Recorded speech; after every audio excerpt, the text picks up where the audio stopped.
Instagram. Come on in, Facebook. Come on in, YouTube, y'all. Come on in.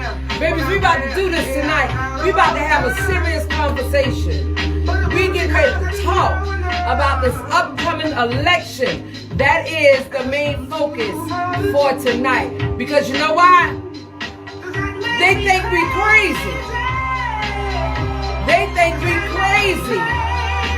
They think black folk crazy. And that they could pick our leaders. Can you turn that up, Maestro? Can you turn that up, Maestro? Yes. You hear that? I know this song word for word. Sing it, This is one of my favorite songs. Sing it, let me hear you. That's my only advice.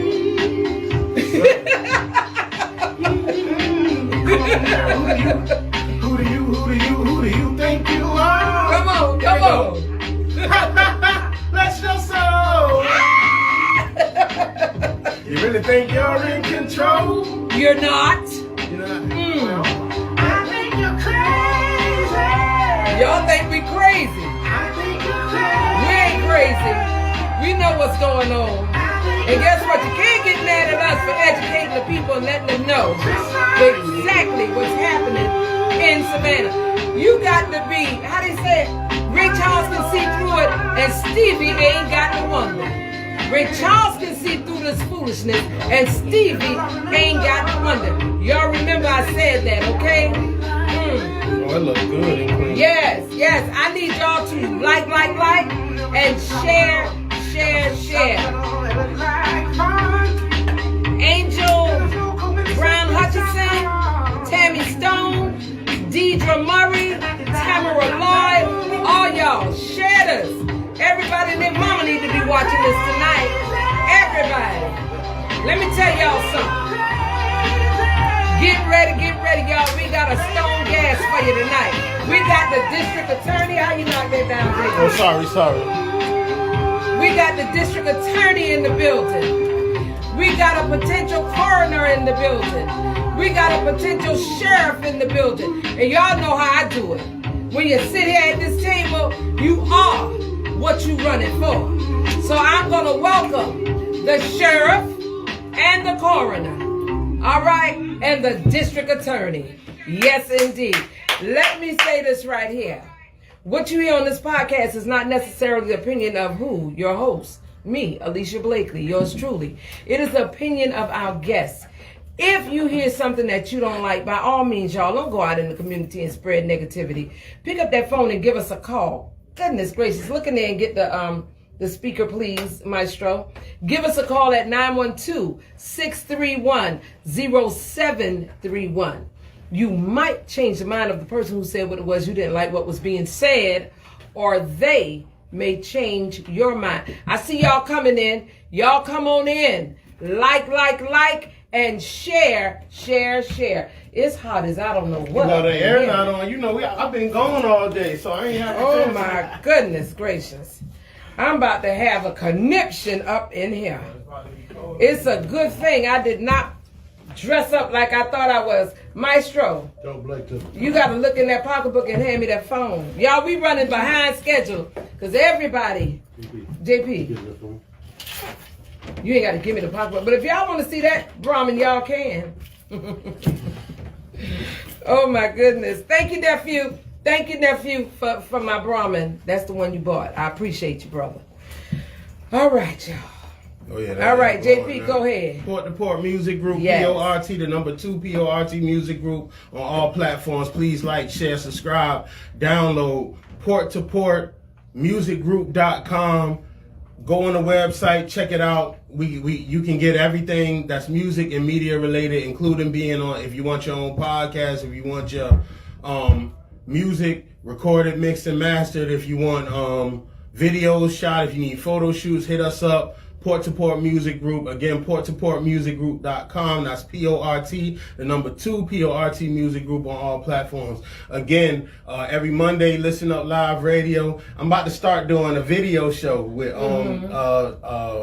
Protocol was showing me how to put the videos. So we're gonna start showcasing underground music videos, top 5 or top 10. It did. Yeah. Look here, Facebook, don't play now. This ain't no time for y'all to be playing.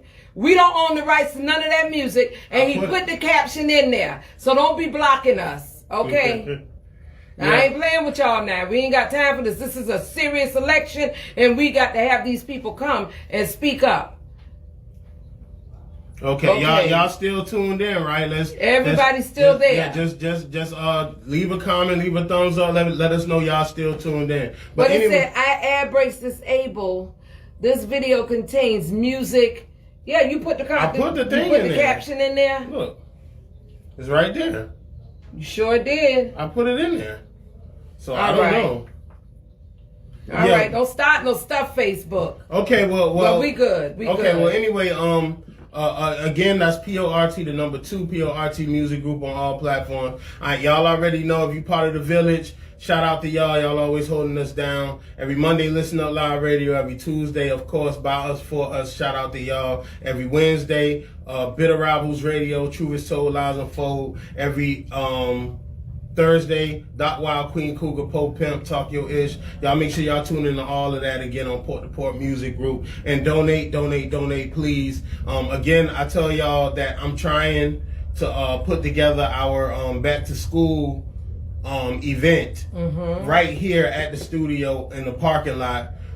We got a lot of stuff to do. We trying to get bouncy houses. We trying to get stages. We going to let the kids perform. We going to be doing our thing. We giving out book bags. We giving out uniforms. We giving out school supplies, and gifts. We giving out prizes. We doing a lot of stuff. But we need your popping though. Oh, this ain't making no sense. I put it in there. I did what was asked. It keeps saying, Facebook, we do not own the rights. Y'all, if we go off, y'all just tune right back in.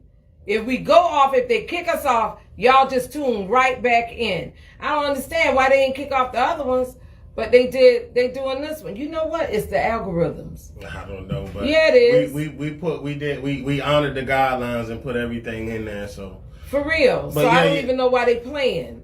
Stop playing with us, Facebook. You can show everything degenerate, but when you giving out the truth, what they do, they cut you off. All right. Okay. Well, I'm putting the make a long story short. Donate. I need y'all's help to make sure that we get this thing going as full throttle as we can do it. So somebody might be reporting us. You know that? I don't know. Okay. But yeah. I just want to get our guests in, so I'm just making it brief. I put it in the caption. Donate if you can. Appreciate you. Love y'all. Shout out to the village. I'm about to get out the way so we can get our first guest in.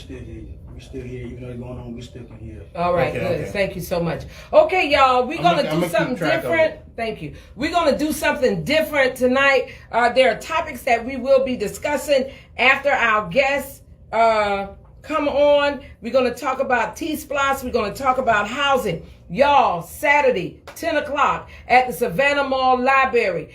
There will be lenders there that will be able to let you know whether or not you can get a house. The state shouts out to Representative Carl Gilliard. He's doing a housing fair, and the state is giving money. The city was giving money, but now you got the state and the city giving you money. So instead of you paying $1,200 for rent, you could be paying $900 for a house. Okay? Y'all need to be to the Savannah Mall Library on Saturday morning at 10 o'clock. I want to say this. Let's give a moment of silence for Vanessa Taylor, who lost her sister. She lost her sister to cancer. Let's do a moment of silence.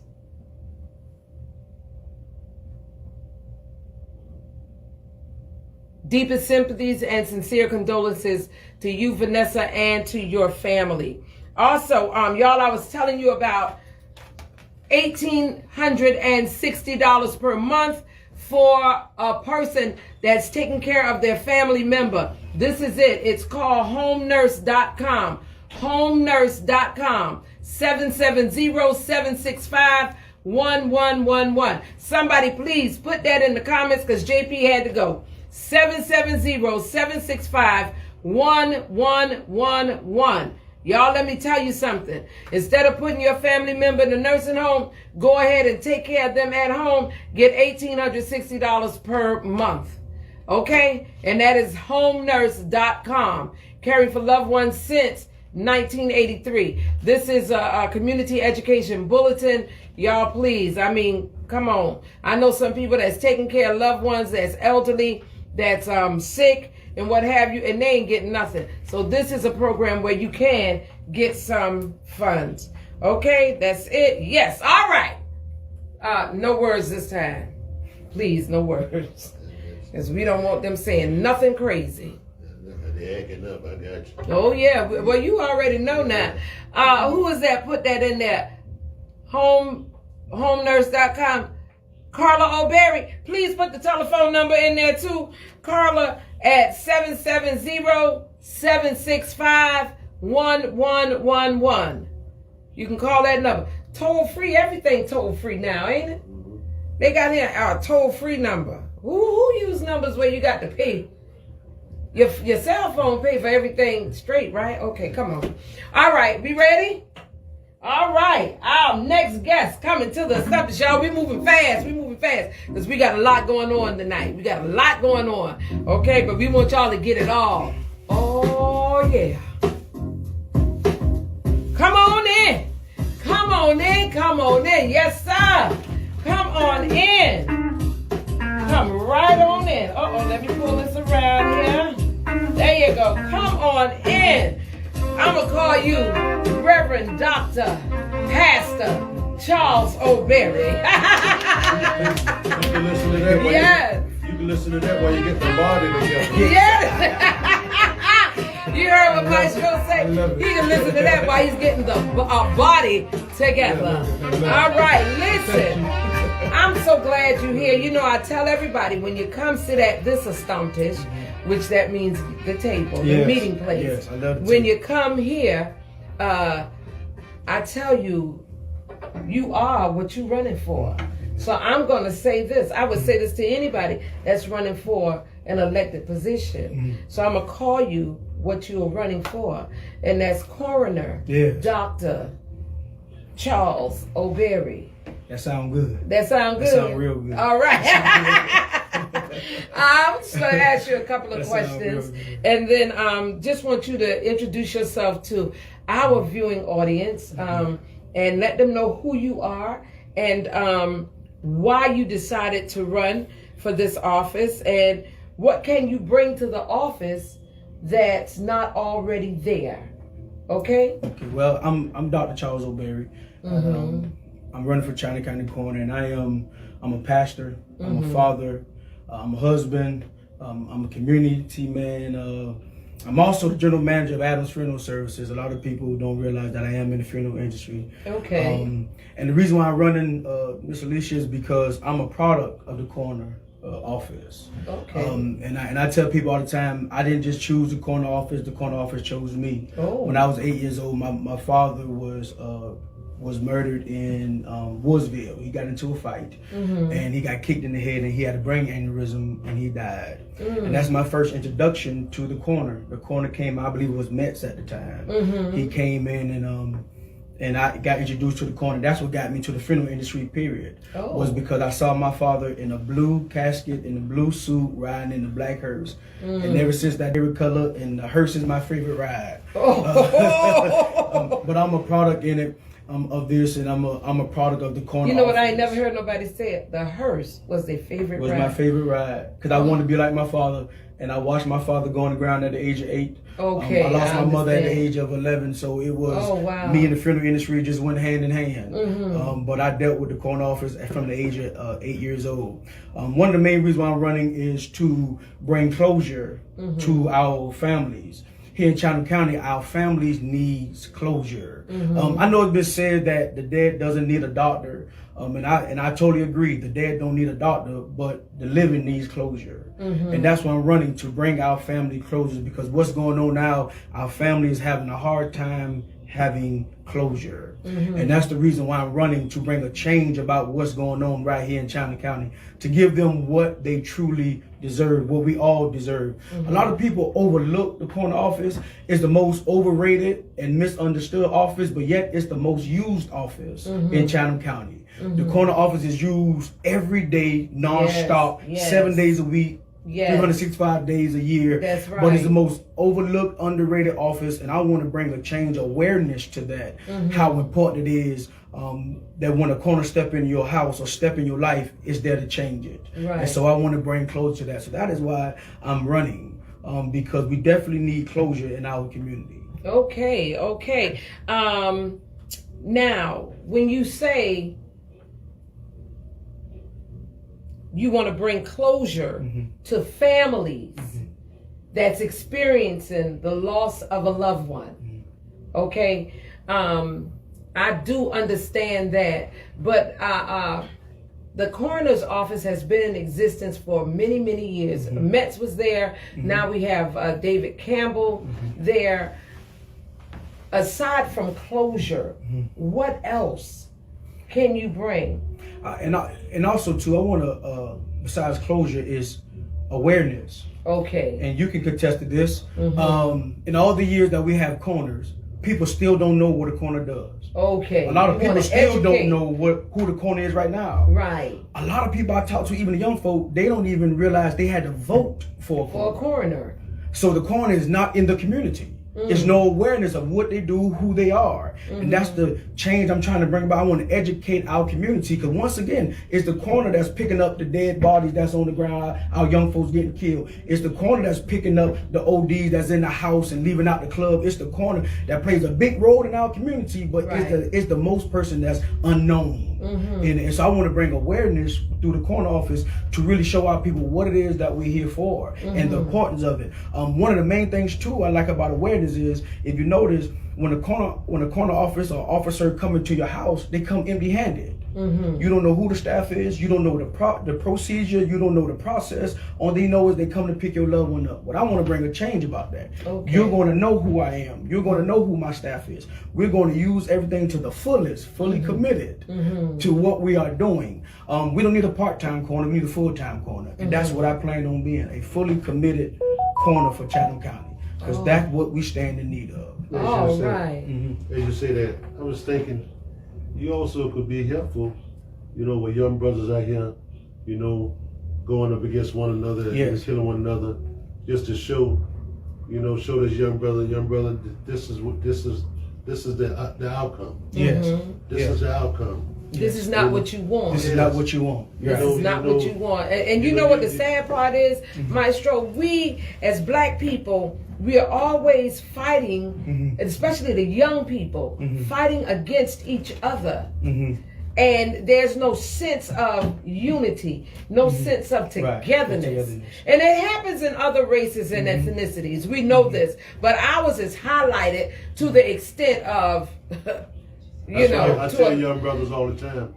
I tell brothers, brother, I'm not your enemy. And you're not mine. That's right. We're not one another's enemy. Correct. And even as a corner, that's one of the things that my goal is to do, is to bring awareness, because I want to show these young folks how it looks for what you're doing. When you shoot someone, this is how someone's sons look. This is how someone's father, because they're leaving behind children. This is how it looks when you want to be tough, but this is the aftermath of what toughness do. And I even tell my young folks that's in my church, the toughest person is in the cemetery. That's right. That's where the toughest person at. But the greater man or the biggest man is the one that know how to walk away. I like when I was growing up, we always see all the bad ninjas dead. Dead, right. Okay. Right. See what I was coming the on? Tough ninja. The tough We see all the bad ninjas dead. Yeah.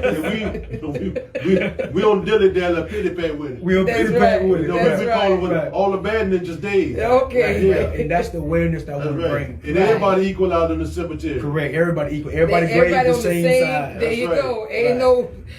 It's the little ones, but ain't no big eyes and little U's, right? I mean, it's all. And that's another thing too. One thing about the corner office, I wanted to bring diversity to it, because the corner is for all people. It's not just everybody needs a corner. Whether Right. you're black, white, Indian, Mexican, no matter who you are, everyone needs a corner. And I'm a corner for all people because everybody needs a corner. Somewhere down the line, you or your family is going to run across a corner. A corner is going to step into your life. And when I step into your life, I step into it to bring closure and to give you what you deserve. And that's why I'm running. That's why I'm running. You got to pronounce them in it. Yes, I got to identify you. And the pronouncing is for the living. Yes, yes. So this is official with Yes, you. yes. Exactly. And can I say this too? And I'm glad you brought it up, Maestro. I mean, I love you. Listen, the reason, and that's another thing, because we get, and even with this last election, we got the funeral home side contaminated with a corner office.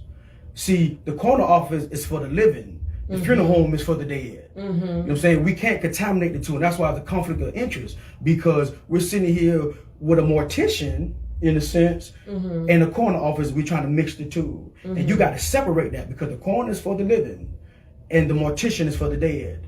So when you come into the house, do we have the corner or do we have the mortician? Because that's going to make a difference in the decision being made. Am I here for the corner? Am I here for the mortician, or am I here to bring this family closure? Am I here to get business, or am I here to handle business? And that's what I want to bring to Chatham County. I'm fully committed to handle business. I'm the only candidate that has everything to give but nothing to gain. I'm the only candidate that does not own a funeral home. I'm the only candidate that when I do get elected, I'm going to relinquish all my relationship with the funeral home. I will no longer be working at Adams Funeral Services. I will be a fully committed, full-time corner. Okay. And I'm the only one that's walking away. We talking about a county of what, almost 300-some thousand 300-some thousand That's right. people in it. Yeah, that's a lot. Yeah, and like you said, 27 days, 365. You see, right. So are you the corner or are you the mortician? Yeah. Okay. Because see, the one thing about it, like a friend of mine, his granddaddy said, "You gonna left him." Yeah. You got the left him.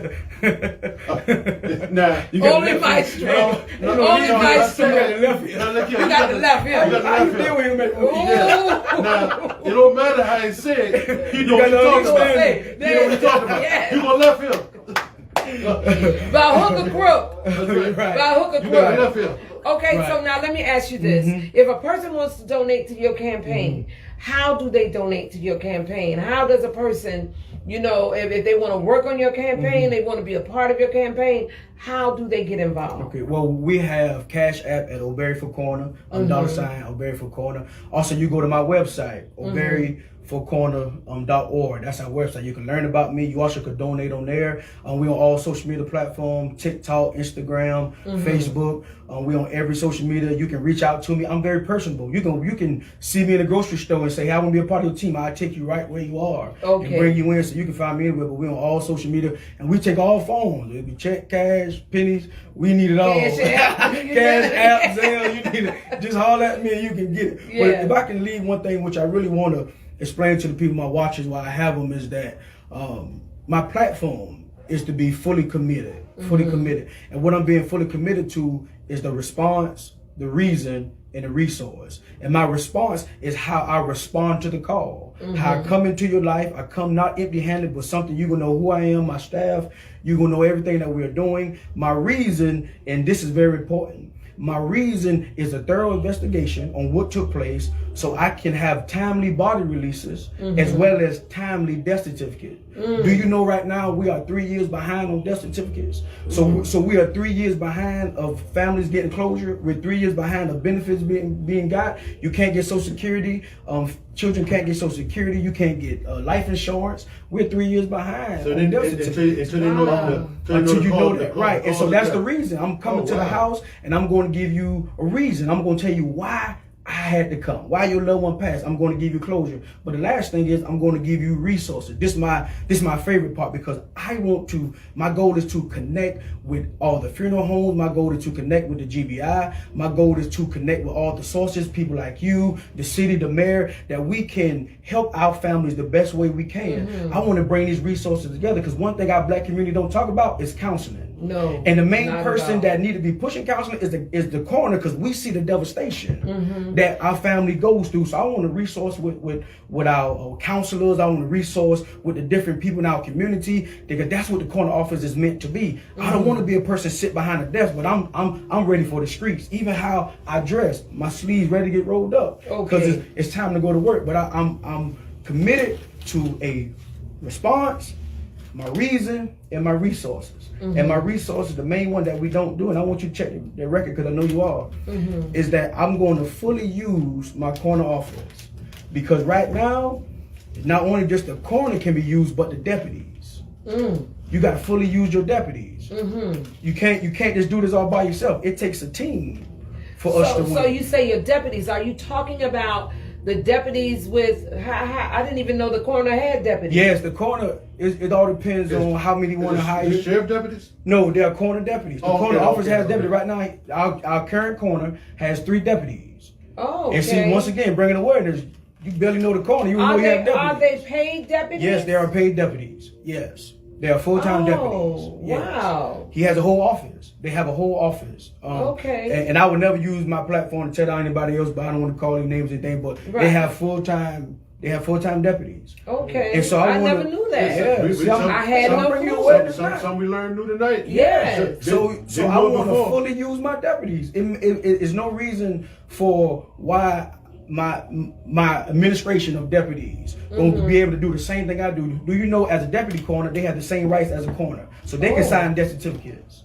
They can go on scenes. They can do the same thing I do, because they're an extension of me. I'm going to fully use my office. And that's going to bring the closure. That's going to bring timely body release, timely death certificate. That's going to bring the awareness, because when you see my deputies, you're going to see me. Okay. You understand? So that's He said something earlier that I like, and pronounce the cause, because that's vital. Because you know, I don't take too much. You know, one thing about insurance companies, all the place. These folks ain't trying to release no money. They ain't trying to release no money. I don't care what it is. And that policy, whatever that policy say, they're not trying to release it. Yeah. So like Marvin Gaye got to give it up. Got to give it up. Got to give it up. And that's I'm listening at you. But that's vital. Right. And let me educate you on something with that with vital.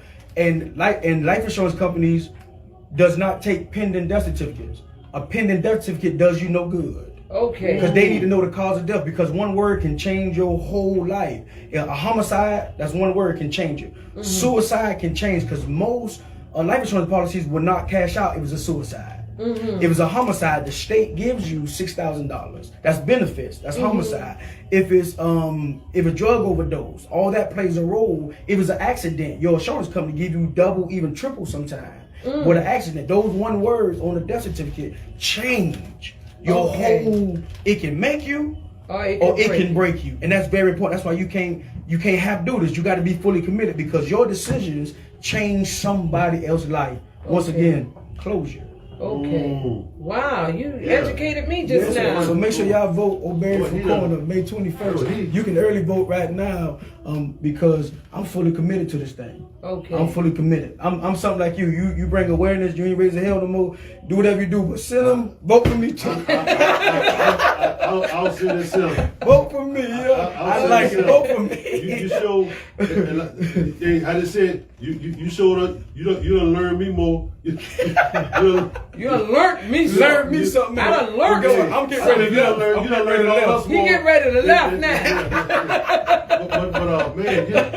But man, we didn't know a lot of this, man. I'm telling you, done. Yes. All right, y'all. May 21st is the actual vote date, but early voting started on yesterday until, I believe, the 17th. The 17th. Yes. Y'all get to the polls. I'm not telling you who to vote for. I'm not telling you. And like I told folk, I'm endorsing people who openly endorsed me. Yes. Do y'all understand what I'm saying? So with that being said, I want to thank you so much for coming, you know, and gracing us with your presence. Yes. And I'm going to say this to you. Nothing beats a failure but a try. Amen. And I don't think you're going to fail. Amen. You understand? Yes. Look here, you stay on the beaten path, and you gonna be all right. All right. Thank you. All right. Take care. God bless. Thank you all. All right, and look at you. Look at you. Thank you, brother. Oh my goodness! But you know what? When you say Gadsden Elementary, Miss O'Berry, you talk about my sister. No. Gadsden? Mm-mm. I thought about that. Not Gadsden. You was a sub. You never sub. Bartlett. Yes. Now I went to Bartlett too. Corner. I went to Bartlett too. You went to Give me Bartlett? some credit. I went to Bartlett. I went there. You went to I Bartlett? went to Bartlett Middle School. Oh Lord, them I went kids there. over there was something else. I had- What year was that? I had Mr. Roy Davenport was my principal. So I went with that. And you remember Ann Davis, Dr. Ann Davis? Yes, yes. I was there then. Yeah, I had Ooh, Antoine Graham. Them old bad children. Antoine, I love I you, was baby. in middle school. All right, y'all. All right. Y'all, thank you. All right. Thank Tell you. your daughter I said happy belated, happy birthday. It's today? Yeah. Tell her I said happy birthday. All right. Love y'all so much. Take care. Okay, y'all. The next person we got coming to the Stomptish. Going in. Not yet. You got to give me the music, man.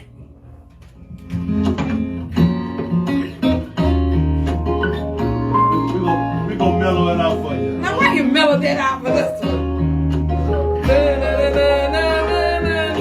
Who is that by? Boney James. Boney James. You know who was here? I know. I didn't even I know. like it. He's more commercial though. Nobody didn't tell us he was coming. What's his name? Kenny G. Kenny G. Yeah. I love Kenny G. I didn't find out until the day he was here. How we didn't know about Kenny G coming here? That's the Who brought him stylistic. here? 1971. Stop, look, listen. I better not say they might cut it off. Never too late. It's Never too late to stop. Look, listen to your heart and know it's saying. All right, y'all, we ain't gonna do no more of that. All right, y'all, coming to the Stomptish now. He is running for sheriff of Chatham County. He is running for sheriff of Chatham County. The one and only Mr. Richard Coleman. Y'all, we was at the NAACP meeting on Sunday night, and he said, "You ready for me? You ready for me?" I said, "Ready for you? What the heck you talking about? Am I ready? What you talking about?" He said, "You know, you said I had an open door policy." Yes. So yes, you are here, and I thank you for so having me. much Thank for you for coming having by me. and letting our viewers and our listeners know that you are actually running for a position here in Chatham. Actually, one of the highest positions yes, of the very land. prestigious, And I listened to you on Sunday when you presented yourself at the NAACP's meet and greet, and I was impressed. Thank you. I was Thank you. really impressed. Thank So you. I'm gonna ask you the same questions I Okay. asked Mr. O'Berry, the coroner, because I call it as I see it, y'all. Whenever you come in here, you know, I don't care if the person who's an incumbent comes in here, I'm going to give them that respect. So if you come here, I'm going to give you that respect. I'm going to call it as you are. Yes. Sheriff Coleman. Sounds good to me. Sheriff Coleman. Yes, ma'am. If any other sheriff came in here, I would address them. Understood. Sheriff this, sheriff that. Understood. Okay, all right. So why are you running, and what can you bring to the office that's not already there? Oh, those are good questions. Those are good questions. I'm running for an old-time word in politics called change. And when you say that word, you don't use it loosely. You have to have things, and what I believe in law enforcement field is what we call evidence to support things that you say or things that you believe happen. And right now, the state of our sheriff's office needs some direction. It does. Listening to the community, from the constituents, there are a lot of concerns. Surprisingly, from the Democratic side as well as the Republican side. And so, hearing those concerns, short staffing, You know, I think there was a news piece that came out that said it was about 115 deputies short. Inside sources say those numbers might be a little higher than that, in the 200s maybe. You know, I'm hearing people are going on lunch breaks, not coming back. Chatham County Sheriff? This Chatham County Sheriff's Office. Oh, wow. Yes. This is not I didn't know everyday that. information that's being privileged to the public. But you know, when you're running for office, you will get some information. Also, you know, we got to address mental health. Mental health is a big thing right now. The Chatham County Sheriff's Office is the southeast region of Georgia's leading provider in mental health. That shouldn't be. These people don't need incarceration. They need treatment, right? You know, they don't need jail. They need medical help. They need medical attention. And so, you know, we've got to come up with some type of diversionary programs to that. Well, I thought they had a mental health you program. know, things are in place. Right, You know, I thought it now, was. that question would be how effective, right? You know, if it becomes an issue for the community, then we got to say how effective are these programs. And so, you know, we want to make sure that, and that's one good thing about in the sheriff's office in these constitutional positions from day one administration can't bind another. So you get a chance, being new, to come in there and review everything and say yes, yes, yes, no, no, no, no, no. And so, you know, we're going to go through these things to fine tooth comb and make the best decisions for the citizens of Chatham County. All right, all right. So now, what experience do you have? What experience do you have in, you know, the law enforcement arena? I'm a 30-year Georgia certified peace officer, former chief of police, former assistant chief of police, former chief of internal affairs, former police operations commander. Yeah, sometimes In Savannah? No, yes, in Savannah. I was chief of internal affairs at Savannah State University. Oh, at Savannah State. Yes. Okay, I worked okay. under Chief Barnwell at the time. Okay, okay. You know, sometimes the police need police. Yeah, right. Yeah, say that again. It doesn't stop because you wear that Sometimes badge. the police need policing. That's correct. It doesn't stop Come because you on. wear that badge. Right. The former police commander, and so this experience, and also I'm a Georgia certified law enforcement executive. Okay. Right? So, you know, I tell people all the time, this is not a small rural county where you can see a few good slogans and win a sheriff seat. Like Maestro said earlier, we have about 300,000 citizens in this county. Correct. Our budget carries a $56 million, approximation $56 million budget. You got to know something about something. Right. Okay, you just can't say I want to be the sheriff. Right, You know, right, you got to have right. some operational, some management skills, some management training, some management certifications, and you've got to have that key word that we all use with the big E, experience. And so that's what I offer. That's what I bring to the team. All right, all right. Well, listen, if somebody wanted to support your campaign, Yes. how can they support your campaign? How can they reach you? You know, how do they reach Absolutely. to I got a website. Sheriff Richard Coleman? Yes, ma'am. I have a website coming up for richardcoleman.sheriff.com. I'm like Pastor Bear, the corner just said, if you see me in the store, you can give to me right there. Okay, I'll take pennies. Honey, down, let me get tell to you the something. corner. I know how it go. Look here, we was doing a Cash App, dollar Cash App day, $5 Cash App. Remember that, Maestro? We was the brokest candidate you ever wanted to see. And I told Oh my I told God. about you last year. We met last year. Yes, sir. We met last year. Juneteenth, I believe. Yeah, we met last year, Juneteenth. So you've been campaigning a long time. Yeah. Year and a half, almost 2 years. Oh my. Yes. Okay. Yeah, I understand, honey, because let me tell y'all something. When I ran, when you talk about, and guess what? 4 mayors went against me. I said I wasn't going to talk about that no more. I said I was going to leave that alone. 4 mayors went against me, and I still whooped him. Yes. Yes, I did. Yes. And look here, probably was the brokest. I really was the brokest one that did not have no money. You ain't broke. Your father is rich in house. Yes, he is. Yes, he Because is. he is, so are you. Yes, God yes. don't need money to win an To election. win an election. There you When go. it's your time, it's your That came time. from the DA, y'all. Bam, I baby. said what I Bam. said. That's a yes, she said that You moment. know, we got three people, Uh-huh. and they cover. These three, they will cover 300 or some thousand people. That's right. Now, a lot of people, they might not. That might have went over their Or head. they might not fathom that. That's a lot of people. Now we not. That's a lot we of know it's not responsibility. Up in Atlanta Metro, but look here, we talking about that.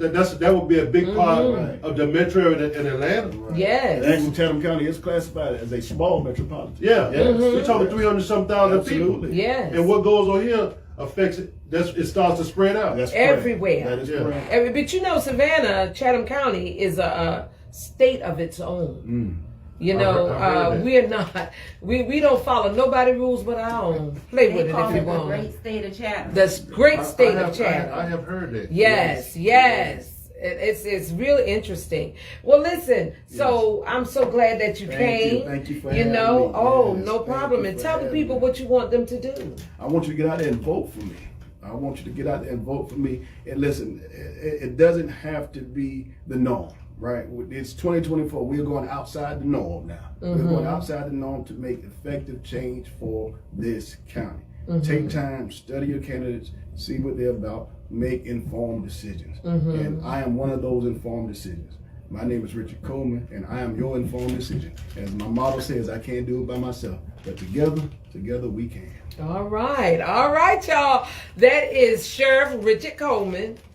No disrespect or no blight to nobody else, but when you come sit on this table, on this chair, I'm going to call you what you're running for. All right. I want to thank you so much. You are so welcome. You are so welcome. And listen here. Best of luck to you. Thank you. Best of luck to you. And you know, hey. What will be, will be. Will be. That's it. right. I got God's vote. I got enough. There you go. Thank y'all so much. Oh, you are so welcome. You are so welcome. All right, y'all. Listen. The next person coming to the Astomptish, honey, I got to say this right here. Last night there was a debate between our district attorney and the opponent that's running for the district attorney seat. If you want to hear a portion of it, please go on my Facebook page, Alicia Miller Blakely, and just listen to what was said last night. There was one part in there where she said, where the current district attorney said that she was not getting the proper financial help from the entity that is supposed to fund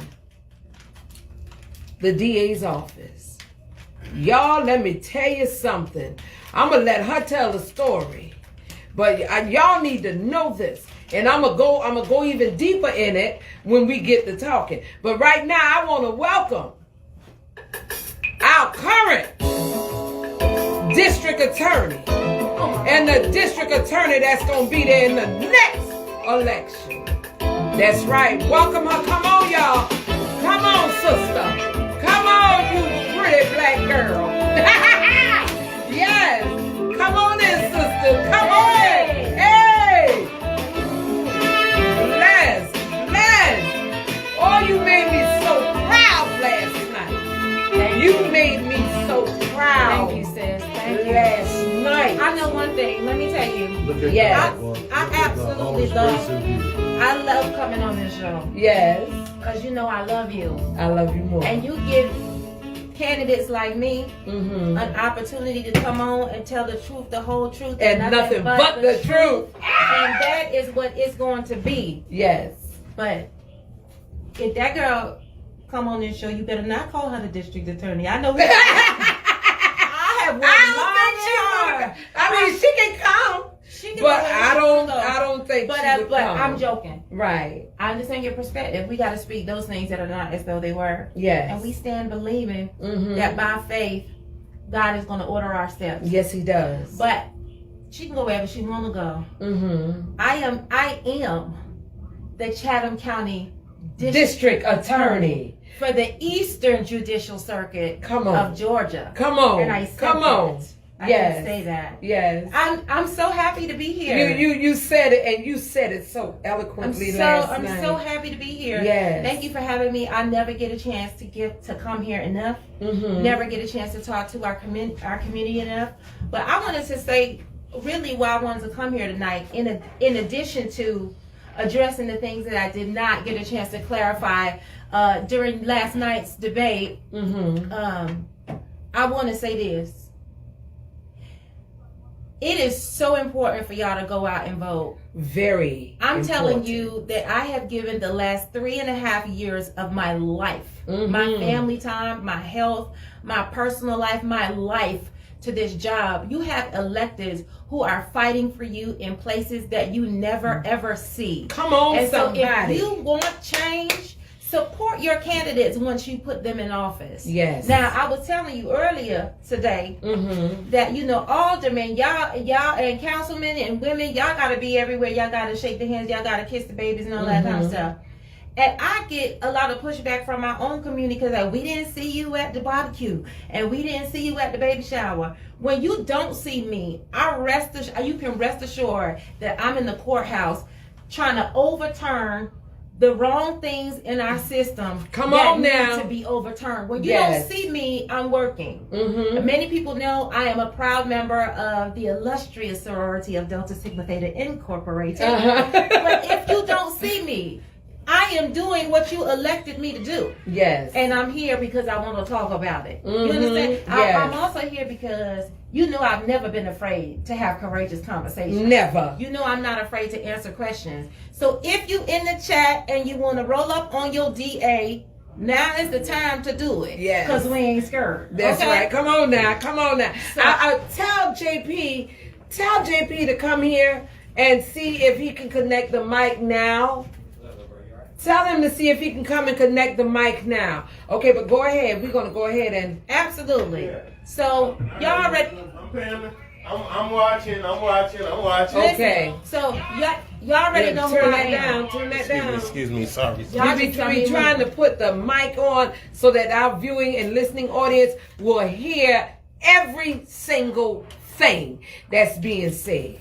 Yes, they heard it here. Yes. The full story. Right here. You tell me when I'm ready. When you ready. go ahead, because they can hear you. I'll just plug They can hear you good? Yeah, they can hear it good? Matter of fact, I don't even want to mess with it. Okay, well, don't mess with it then. Let's Okay, go come ahead on. and talk about it. Yeah. Y'all already know who I am. I've been your district attorney for the past 3.5 years. I want you to know, and I said this in a debate last night, I ran for this job not for money, not for fame, not to be popular, not because I need friends, not because I like my face on the news. I ran for this position for one reason and one reason only. That is because I am passionate about fairness, justice, and equity. And there is no platform in our nation where those three things are more important than the criminal justice system. Okay? Come on now. I'm asking you at the end of this, I'm going to ask you to vote for me. I think you should. I'm confident that I've done an excellent job, and I hope to be able to persuade you of that tonight. Yes. But if you don't vote for me, vote for yourself. Make sure that you vote for your kids and you vote for your community, because I bet you dollars to donuts, there is not a single candidate on this ballot that's going to be thinking about you, your children, and the safety of this community the way I have. I have dedicated my life to this job. So for you to roll up on me and try to tell me what I haven't been doing in light of COVID and national prosecutor shortages, how dare you? How dare you? I have my son in the studio with me tonight. I'm a mama, I'm a minister, I'm a woman of faith, a child of God. I believe in the word. If y'all don't believe it, I hope y'all vote for me. I won the last election by more than 8,000 votes. But guess what? I'm here because God called me to this position. That's right. And when God says it's time for me to leave, I will leave. You That's understand right. that? Yes. And so guess what? In November, I'm going to be fine. But until that very minute, as long as I'm in office and as long as I'm breathing, I'm fighting for you. That's right. Y'all better know it. Y'all better know it. Let me tell you what I have faced. I want to tell you. I want you to know, everybody. I don't care what screen you're looking on or where you at. I want you to know what kind of opposition I've faced since I've been in office in our beloved Chatham County. I love this city and I love this county. I'm a citizen and a voter just like you. But I want you to know that where the wheels of government are turning and working to silence the voice of an elected official, primarily because she is black or female or too young or from New York or we don't like her, if they are trying to silence me, then you know they're trying to silence you. That's so right. You should get your hips to the voting place early and vote, cast your vote. Whoever you vote for, and let me tell you why it's important for you to vote. Because I'm going to tell you what I've experienced. I can't speak for anybody else. When I got into office, they destroyed paperwork, all kinds of stuff that was supposed to be there was not there. They destroyed every handbook, receipt, piece of paper. They were shredding for weeks before I took office intentionally because they did not want to ensure a proper stop transition. right there. But when you say stop, I'm gonna say this.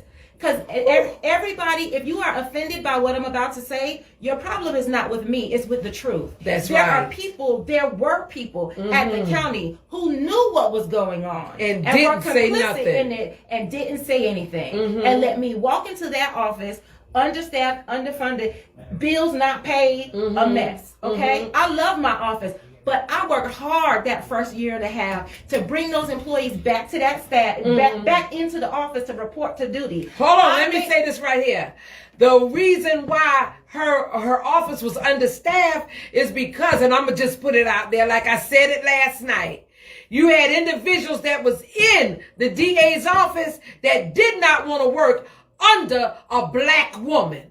Okay? That's correct. So come on now. To be very absolutely clear, because everybody wants to talk about whether or not the positions were full. I inherited that office with 788 vacancies during a county imposed hiring freeze. But guess what? Did I come to people say, well, you should talk about it to the community. Tell them what they're doing to you. No, because leaders know how to do more with less. When I got there, no one was at work. When I got there, since I've been there, they haven't increased my personnel budget or salary since in the 3.5 years that I have been there. When I got there, my predecessor said all kind of rumors about me. Half the office was sabotaging my work, recording meetings, insubordinate, didn't want to do what I asked them to do. So to be absolutely clear, they leaked things to the media that they weren't supposed to. They lied about my policies. They walked around and called me out of my name, even up until today. I have people calling me Shalena Cook Jones, lies. I have people, and they're the ones that's the crooks. I have people kicking down and spray painting my campaign signs. I have been cursed out by employee members in my office, things I would never to say to my supervisor if I was working at McDonald's. These people talk to me like a dog. Now, granted, that's half the office.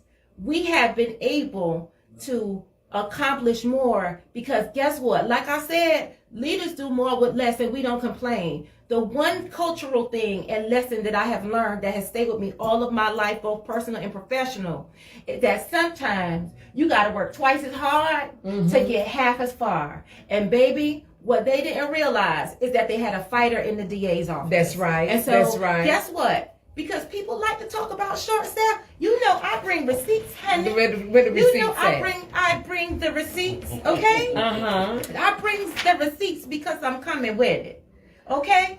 Because instead of asking me, sweetheart, how many people are in my office, what you should be doing is asking me about performance, okay? Because I'm about to show you how we were able in our office to effectively accomplish more with less. Now, if I sound mad, it's because I am. There you go. You need to put some respect on my name. There you go. Look at this. And your title. Oh, go ahead and read it. Monday, April 29, 2024 at 6:01 a.m. Yes, baby, because I'll be up working at 6:01 in the a.m. That's right. So I took the 3.5 years that I've been in office. They lied. The news says we ain't prosecuting murders. False. Go ahead and tell them how many murders we prosecuted post-COVID since I've been in office. What that number say? 112. Okay. Now, I'm going to circle this number for you because you're reading it. They don't think you reading it.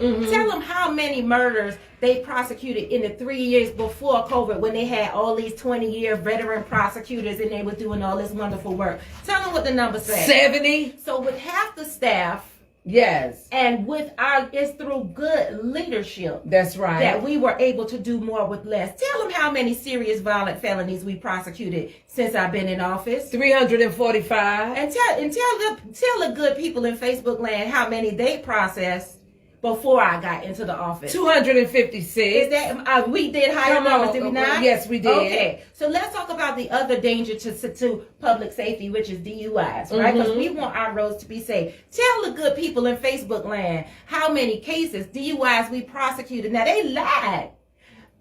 Your Senator, Representative Jesse Petrie. I called you by name because I said what I said. Jesse Petrie is the one that put in that bill against. That's correct. Orange Crush. Come on now. He lied and told people that my office has a policy that we don't prosecute DUIs.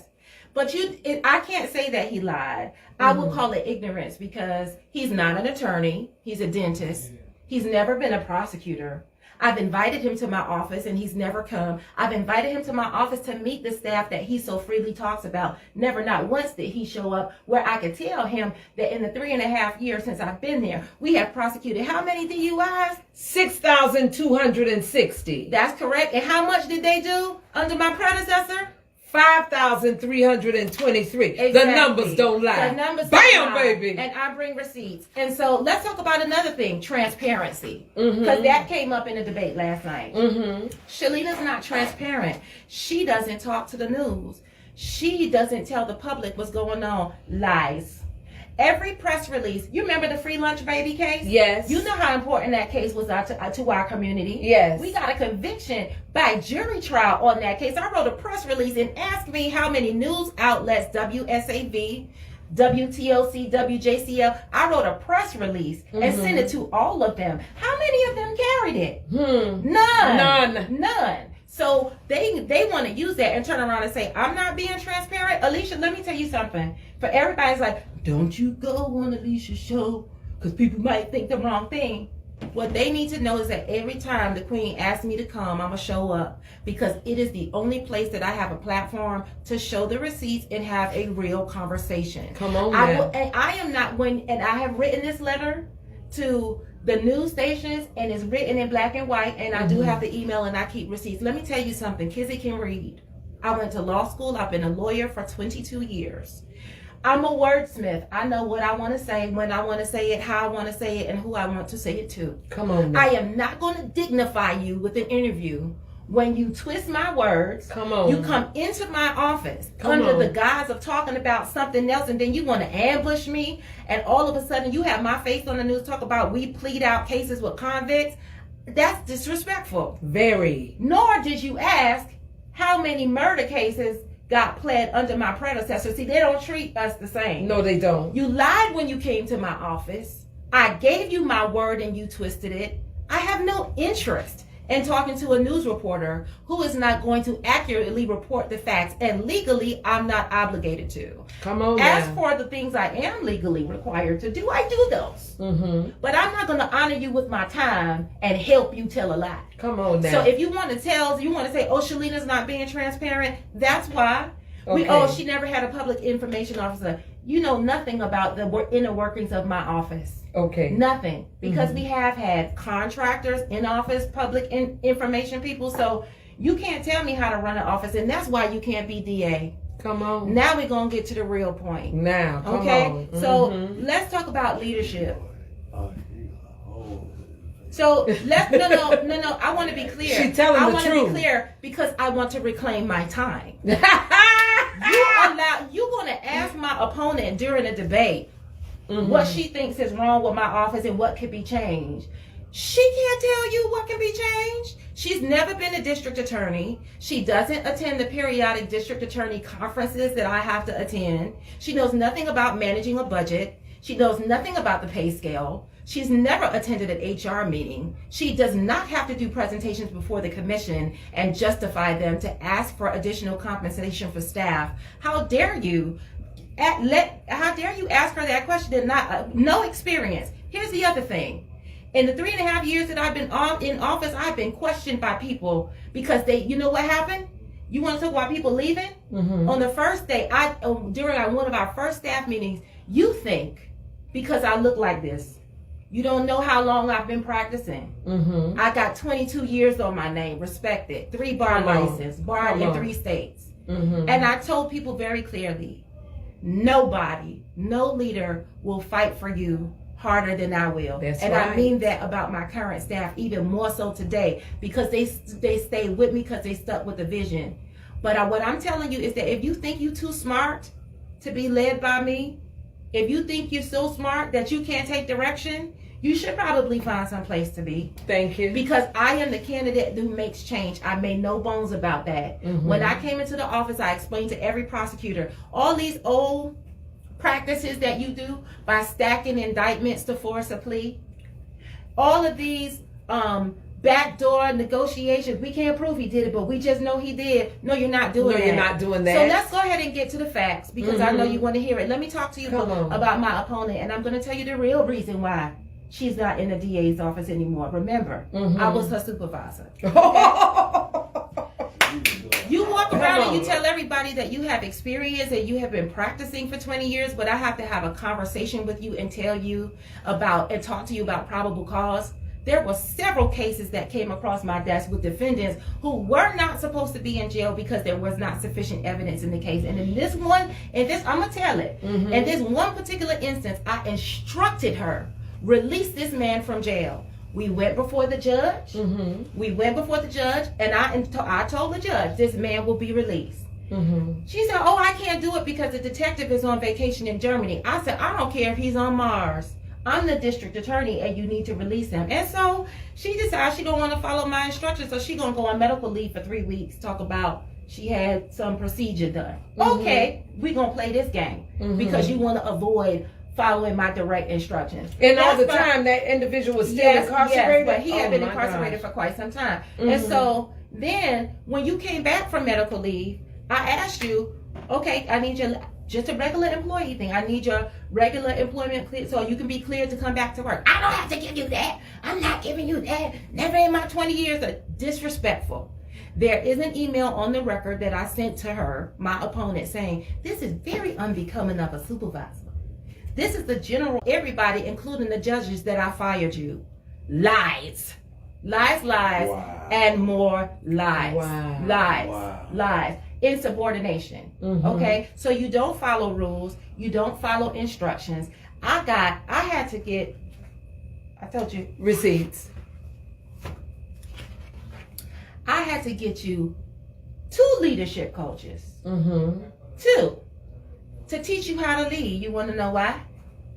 Because you will only favor your handful of friends and prosecutors instead of training all the prosecutors throughout the office. You didn't follow direction. When I gave a directive, instead of giving it to the staff, you would complain and fight me back, and you didn't want to follow instructions. And this was from the very beginning.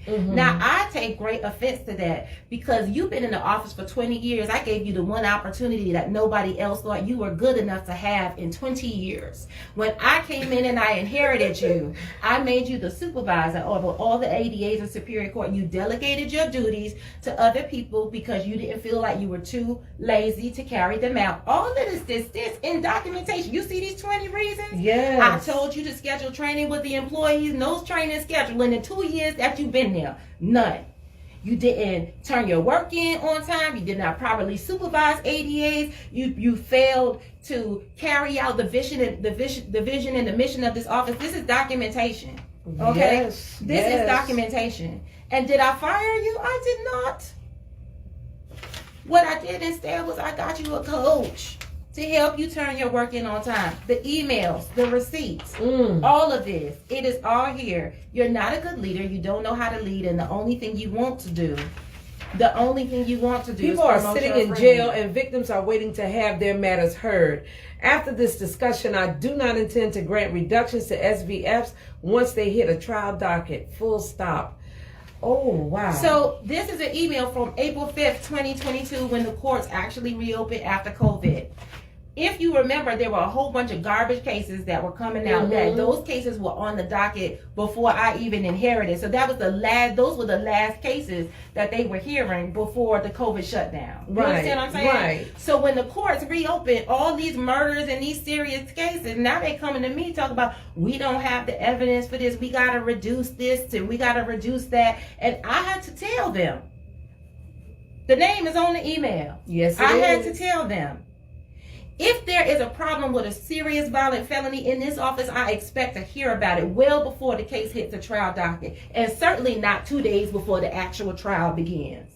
I can't understand how somebody in this office announced that these cases was ready to be prosecuted and y'all knew y'all weren't ready.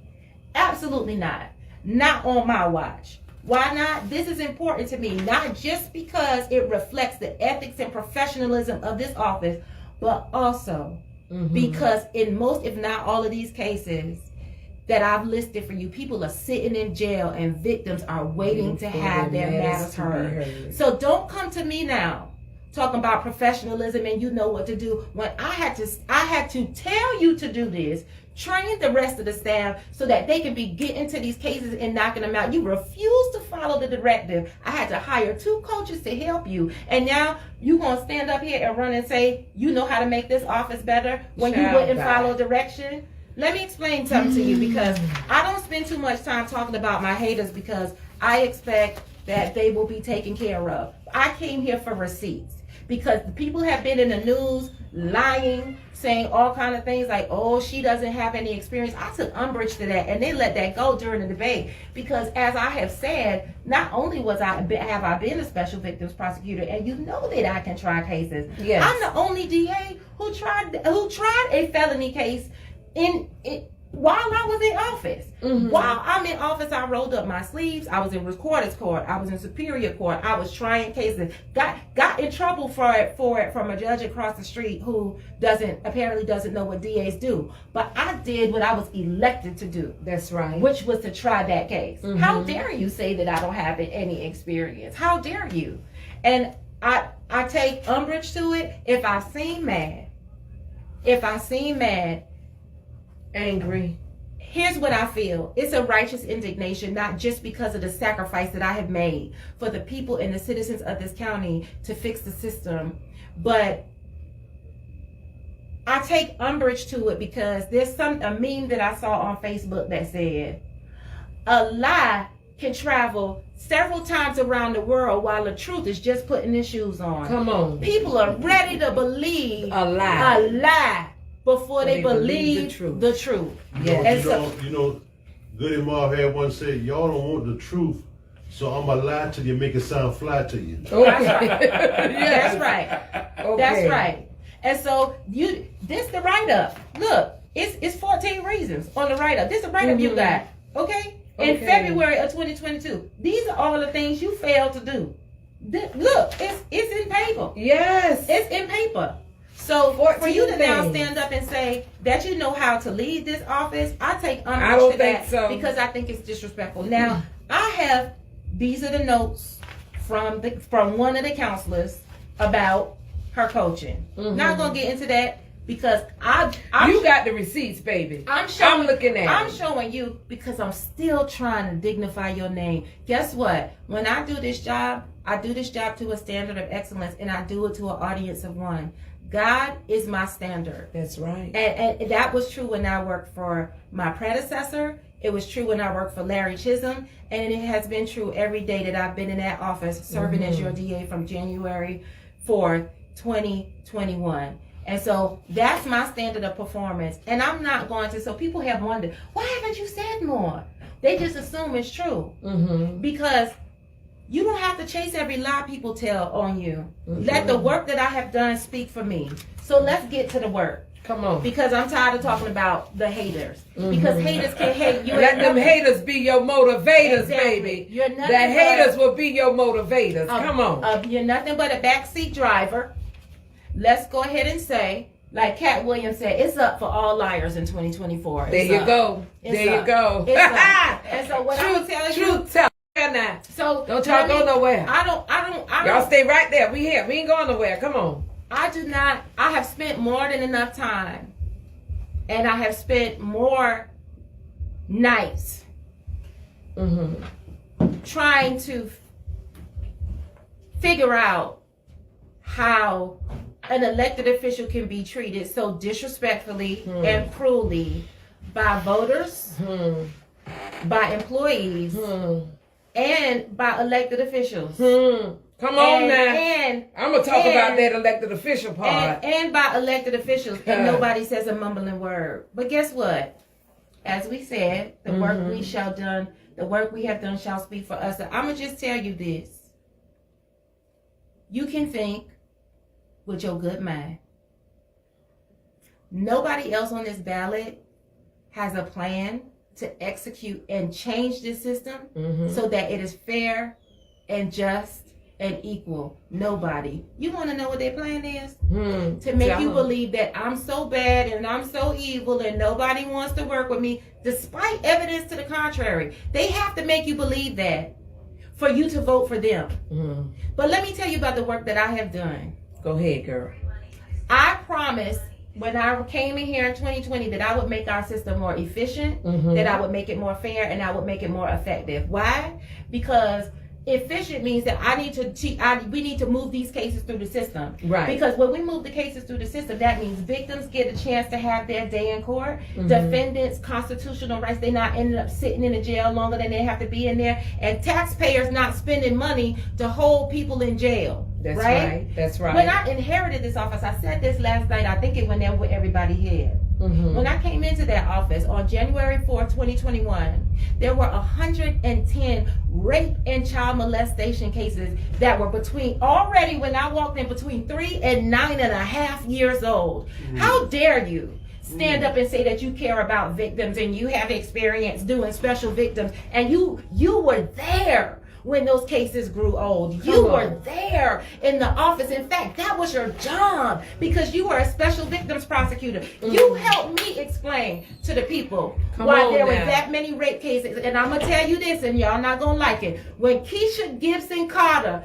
stood up in front of City Council and took the former DA to task for not prosecuting rape cases fast enough, y'all burned her like a witch at the stake. That's right. Y'all burned her. And y'all came for her instead of coming for the system that was complicit in allowing it to happen. Come on now. I'm telling you what I know because I have hand counted the cases myself. And if you have a problem with what I'm saying, then your problem is not with me. You have a problem with the truth. That's right. There were 110 rape and child molestation. What more important cases could we have other than murders, rapes, and child molestation? There were 110 of them that by the time I walked in the door, they was between 3 and 9 years old. If you ask me, everybody should have got fired on the first day. That is absolutely unacceptable. That is absolutely unacceptable. So what you try to do, so what you try, that means, and guess what? Y'all want to talk about how I do pleas with murders, false, lies, you don't know what you're talking about. But a lot of those cases, those defendants are out on bond and living in your community. And the people who were in this office before me on January 4, 2021 were fine with that happening. And now they want to stand up. They want to scandalize my name and say that I don't know what I'm doing. But guess what, sweetheart? Not only have I been a lawyer for 22 years, my experience teaches me how to make a system work more efficiently. So that's point number one. Okay? Let's be clear about that. The numbers and the math, that math is mathing. Okay? We talked about making the system more fair. And that means, you know what it means. We need to eliminate, if you think we could, it just boggles my mind that mass incarceration is real. That the vast majority of people, not just in Chatham County, but around this nation in jail, are people who are black and brown, disabled, and mentally ill. Come on now. Tell it. So you act like you don't want to admit that, but it is a reality. And so until you know how they say you can never fix a problem until you first admit that you have one. The problem. That's Listen to me. Voters, we have a problem. We have a problem. And if you won't believe me, read the data. And so we got to get to the heart of that. Our criminal justice system has got to stop being a revolving door. We have too much industry. Let me tell you, sis. I'm gonna tell you this. I'm gonna say this out loud. Y'all gonna get mad at me. No, it ain't. My handler's gonna get mad at me. They'll be all right. Let me make sure this mic is on because I said what I said. Let me tell you something. I know for a fact that Alicia Blakely, Keisha Gibson Carter, and Bernetta Lanier have fought for economic equality, for small businesses, and minority-owned businesses and women-owned businesses right here in Chatham County. There is, and when they did it, a lot of people out there didn't stand up for them and didn't advocate for them. Y'all left them out to dry. What I'm trying to explain is that if we are able to return more, make more of our base and the people who live here employable, we can keep them out of the criminal justice system. That's right. There's a lot of people that are coming out of the criminal justice system that want to work. We can, all this tourism industry, hotels, SCAD, international paper, all The these Hyundai things, plan. the Hyundai plan, and all this work that we have here, and you trying to tell me every time you look for contractors of color or minorities, or we can't find them. That's false. That's a lie. You are not looking. You don't want them and, there. And when you disenfranchise, and I work with the unions because I believe that if we employ more people, Yes. that is a viable alternative to crime, and we can see recidivism go down. Yes. Chatham County is one of the highest counties in the nation for people on supervised probation, supervised release, and probation, and for recidivism. That Y'all doesn't have better to be hear it. when we have all of that industry right here in town. Mhm. And so we can do better. And as long as I'm in office, I am going to keep. You can ignore me all you want. You can ignore me all you want. I'm still going to be here. So I am the only. Let me talk about making sure the system is effective. Recidivism going down, less crime means the system is effective. Now let me tell you something. I am the only candidate on the ballot who has openly advocated for the decriminalization of abortion and reproductive rights and freedoms. Come on. Let me explain to you. This country was based on liberty and freedom. I love God. What I decide to do with my body and my medical choices is a decision My between business me and and God. Okay? As a prosecutor, as many murders and rapes and child molestations as I told you about, we need resources to get to those. I have no intention and cannot foresee a set of circumstances where I would spend my time and resources prosecuting a woman or a doctor and put them in jail because of what she decided to do with her own body. And frankly, shout out to the Georgia legislator. I appreciate our senators and our lawmakers, some of them that we have in our Chatham County delegation.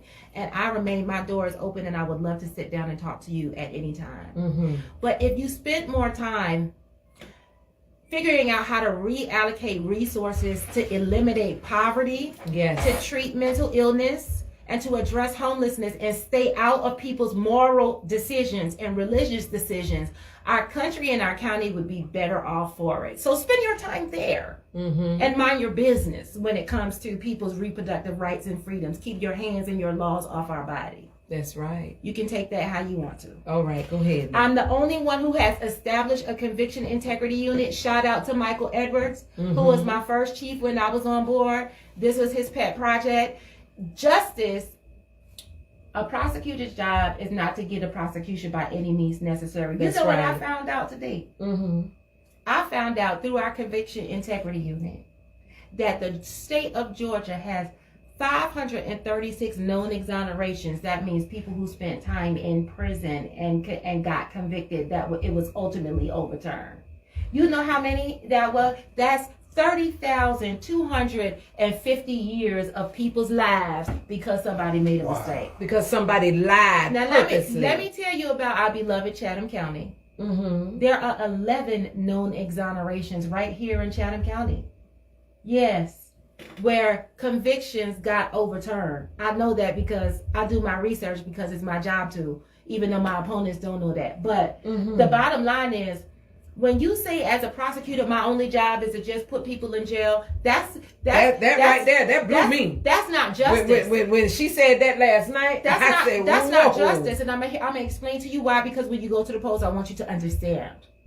It is not just for you to have the wrong person in jail for a crime that they did not commit. It doesn't serve the victim, because that means the person who victimized them is still out on the street. It doesn't serve the community, because that means the public is not safe, because the real wrongdoer is still out there on the street. So it doesn't help anybody. So justice means not just getting any conviction, not any defendant will do. It means getting the right conviction for the right reasons based on the right evidence. And so that's a commitment to justice. Ask my predecessor, had she ever thought about conviction integrity units before we met, before I took office in 2021. And so this is why I take umbrage. And so I want you to know, I'm very clear about my articulation. I can make my subjects and verbs agree, and I know how to speak the King's English.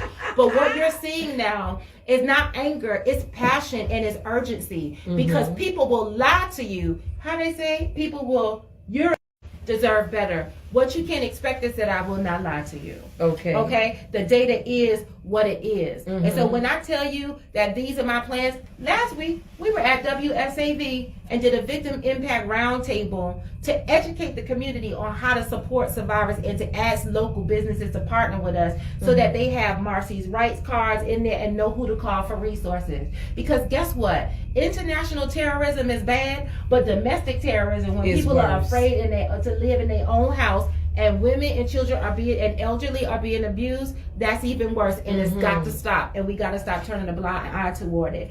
But when you vote, I have said a lot, and I know that this is an earful. I'm passionate about this. I could talk about it all night, but here's what I need you to know.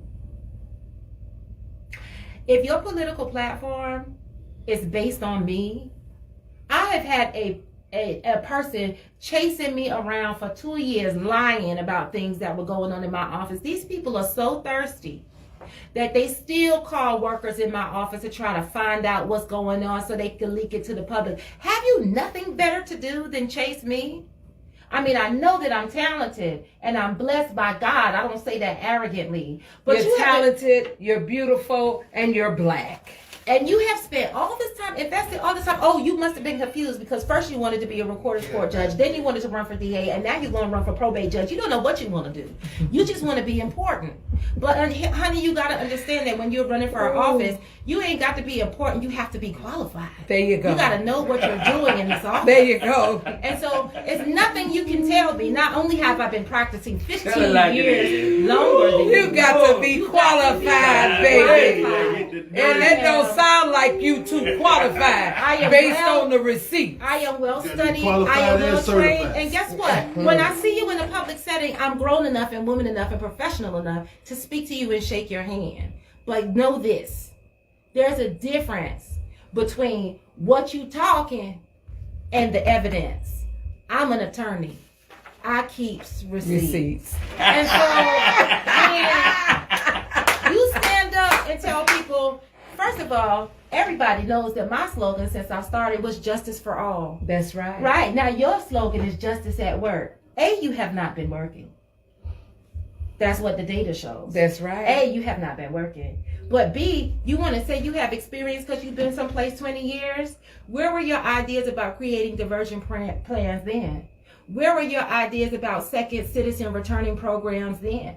What did you do to create, to be out in the community? Now all of a sudden you want to take all these photo ops with people that you don't really know? Some people are for sale. They are. They were for sale. They were bought. And we call them pass-around politicians. That's what I call them. Come on now. I call them pass-around politicians. Because you're so beholden to a person that you have no understanding of policy and procedure and what it takes to run an office. So you can take as many photo ops if you want. I'm telling you, you can. But what I want voters to know is that do your research. Ask a person, what do you know about running this office? I understand everything, even assuming everything you said about Shalena was true. What do you know? What have you done? Have you ever been a DA anywhere? No, you have not. You haven't even sat in on a DA meeting. So I'm gonna need you to not roll up on me. And so that's I'm sorry, Maestro. Why are you looking at me like that? Because he's loving it. Because he's loving it. No, here's what I'm gonna say.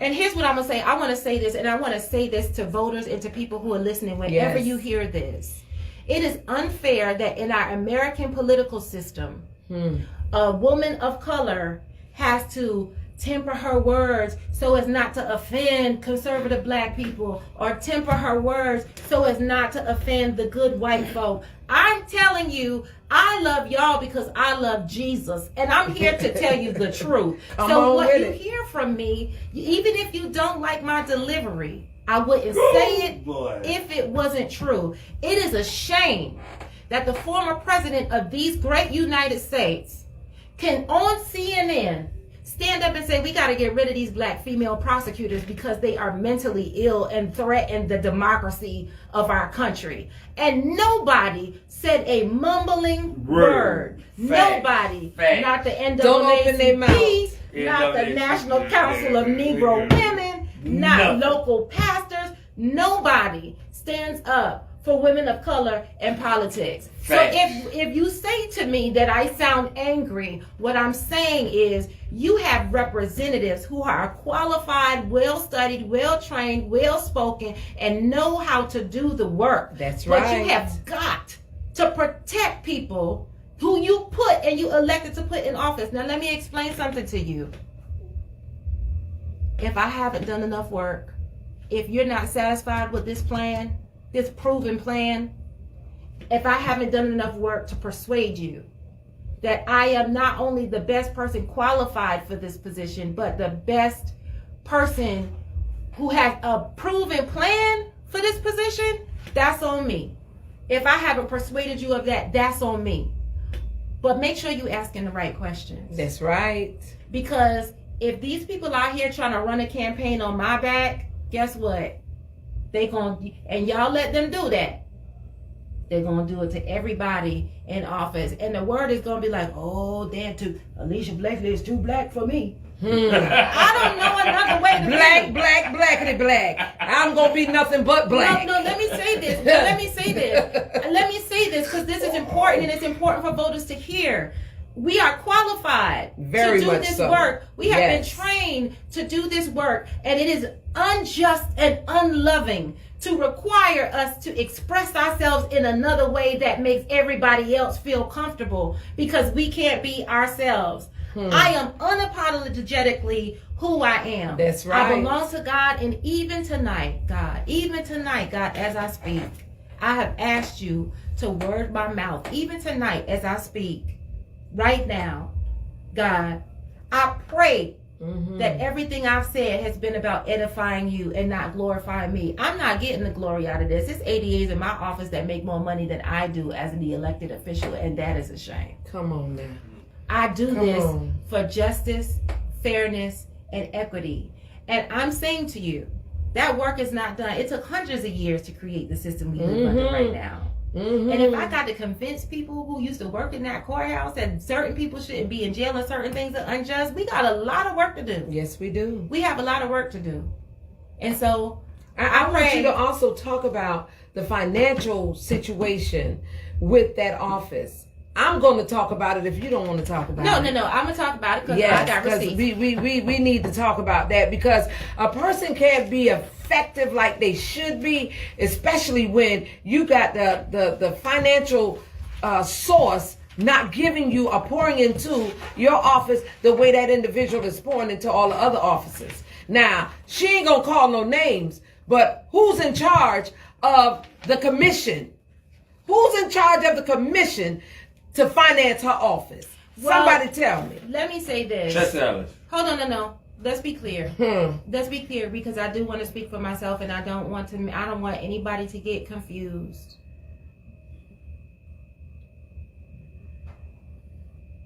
Come on with it now. Hold on. Take a deep one. 80% of my office is funded by the commission. And I want to thank those commissioners, particularly Commissioner Whiteley, Commissioner Tanya Milton, who were able to listen and digest the facts that I presented them with and advocate for better for the citizens of Chatham County. I'm going to say it publicly on this platform because it was said to me publicly in this platform several times. Our commissioner, who funds our budget, publicly in a public meeting, told the rest of the commissioners on that board not to speak with me. Wow. Not to speak with me. And had the unmitigated gall to say it at a public meeting. There have been times I have been sitting at a public meeting and someone has asked, can we hear from the district attorney? Because she's sitting right there. No, she's not on the agenda. We don't want to hear from her. I'm telling you this because it's the truth. And I am not telling you this because I want your pity. I do not. But if you can silence the voice, if there are people in our government who silence the voice of an elected official, a person who was elected to office, and other elected officials follow that directive and listen to it, then if you come to the steps of the courthouse and you in jail, you don't have a voice at all. I'm fighting to advocate for the people. And I have I have tried to meet with you at church. I have tried to extend an olive branch to you. And the board chair is not the only one, so let's not get it twisted. Come on now. Come on now. I believe that we can accomplish the greatest good for our shared constituents, because Savannah is not the only city in Chatham County. Oh, come on I now. believe that we can do more for our shared constituents when we work together. And I want you to know, despite trying to silence me, despite telling people not to speak to me, despite telling people not to vote for me, despite all those things, I love you with the love of Jesus, and I'm here to do the work for the people. Come on. My door will always remain open to you to negotiate, to share, to think, and to strategize. And I do want to thank the people who have been helpful. Chief Hadley, Chief Gunther, just so many people, too many to really name, that have been professional.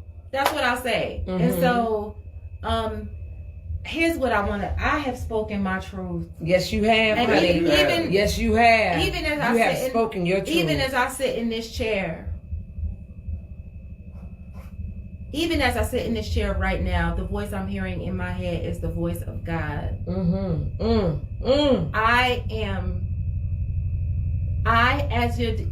not asking for your pity. I'm asking for your vote, but I'm not asking for your pity. I have been marginalized, silenced by the media, misunderstood, overlooked, ignored in public settings, insulted, humiliated by a lot of people in this town. Public officials. Black folk too. Public officials. Now, here's another thing I do want to say to communities of color. What I need you to understand is that when it comes to justice don't mean just us. It doesn't mean that you're my friend if we did the right thing in your case, or you're not my friend because you felt like you didn't get the sentence you thought you were supposed to get. Understand that I represent the people of Chatham County. My job is to make sure that the system works fairly. Okay? Some people, I would never sit here and tell you that I'm a perfect DA. You know why? Because if you're looking for a perfect DA, you'll never find one. You'll never find one. That's right. But I can tell you that I have a heart for the people. Yes. I will demand fairness and equity and professionalism. And guess what? I don't make any bones about it. I run my office like the law office and the professional office that it is. It is supposed to be. That's right. And I hold everybody to a standard of excellence, because that's the standard that God holds me to. I pray that I have been accurately transparent with you. You have. I pray that I have been transparent with the people who are watching now and who will watch this. Although I want to be elected on May 21st and in November, what I want even more than that is to be pleasing to God. Yes. And that's my aim. And that's my goal. And that's really all I can say. I think I've said... You've said it, I honey. think I've said my piece. I have been silent for 3.5 years because... But... You have endured so much. Yes, you have. In those 3.5 years, and I'm a witness to it. I can remember one night I called you in reference to a case, and you met me 12 o'clock at night, 12 o'clock in the morning, to talk about this particular case. Okay, so when I call you, where are you? I'm in the office, 11 and 12 and 1 o'clock in the morning. I can vouch for her being there, doing that. So when people say, well, where is she? She's working. I am working. She's working. Have been working. Working. And the sad part is, you needed help. The same person, and I'm going to just put it out there. Why are you telling me no? Who said that? Why are you saying no? Hollis said no. That means the man said no. You can't do it then. Oh, God, dog it. You just, you know what? You. Oh, my God. Well, here's the other thing. Listen. The same person that said that mess? No. Wait. We got election. Here's the the thing. Here's what I believe. You shall know the truth. And the truth will set you free. Let me say this right here. Y'all listen. I promise you, you better make sure she get back in that seat. You better make sure she get back in that seat, because if you don't, from what I saw last night, babies, you'll regret it. You're going to be in trouble. And I'm going to tell you like this right here. Go look at my Facebook Live. Go look at my Facebook Live.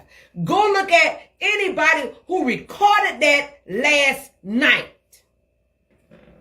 And see if you ain't going to get the same thing you got prior to her getting in that seat. That's exactly right. You'll get the same thing you always had. The same exact thing.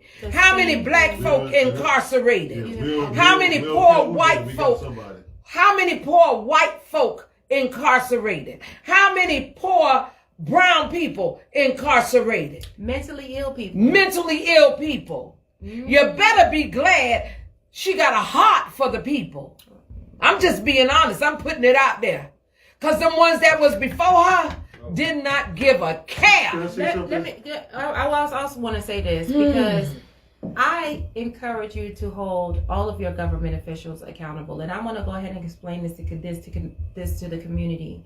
Because they've been like, well, why hasn't she made a decision about this? And why hasn't she made a decision about that? My grandmother would always say, I'd rather a slow yes than a fast no. That's right. There are people and DAs who would just rubber stamp what the GBI says, what this agency says, what that agency says.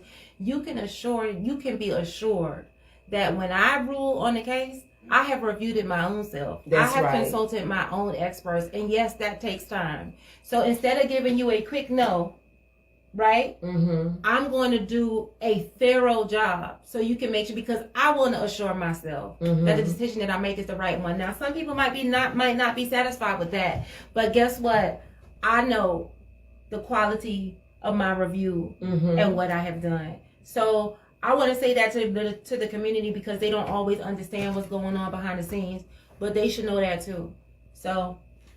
At the end of the day, you better make sure she get back in that seat. You know, as you said, when you said mental illness, there's a case in Florida. This kid, he's mentally ill. I mean, he has autism. Do you know they want to give this kid 30 years because of what happened to him and the teacher? But I like what the lawyer's doing, because the school failed him. You want to give a kid with autism, you know what I'm saying, as some people say slow, whatever, 30 years. The school failed him. Because he's black? Because if he's white, now they're going to say he's mentally challenged. Let's just put it out there, y'all. Come on now. But because he's black, we going to give him incarceration. Well, okay, you're going to put him in a system that could possibly kill him. Let me add another layer. Let me add another layer to that, since we're talking about it. Mental health care in this country is very expensive, and you have to have insurance. You have to have the agency to go get mental health treatment, and a lot of times that ends up becoming a race issue, because people who are on the wealthier end of the spectrum, who tend to be non-colored people, or white people or wealthier people, they can afford insurance and mental health care. How many of y'all had a crazy cousin and y'all all know at the barbecue he need help? He need help. That's how that's just how your uncle lives, right? Yes. But here's the thing. Let's be real. Once that person gets in the criminal justice system, they don't have no mental treatment, no medicine or nothing. We had a person when I came into the office that was in jail for 12 years. He was at Georgia Regional. He committed a crime. He could have been served his sentence and been out by then. But he had to stay in there for 12 years because he could never, every time his annual review came up, he was not mentally competent to stand trial. And so all these people want to talk about put him in jail, throw away the key. Let me ask you a question, and I also want to address this to our beloved Downtown Business Neighborhood Association and other areas like that. Y'all point the finger at the police department and the sheriff's department and the DA's office about the homelessness and stuff like that. Let me explain to you something. It costs $74 a day to house a healthy inmate at the Chatham County Jail. $74 a day.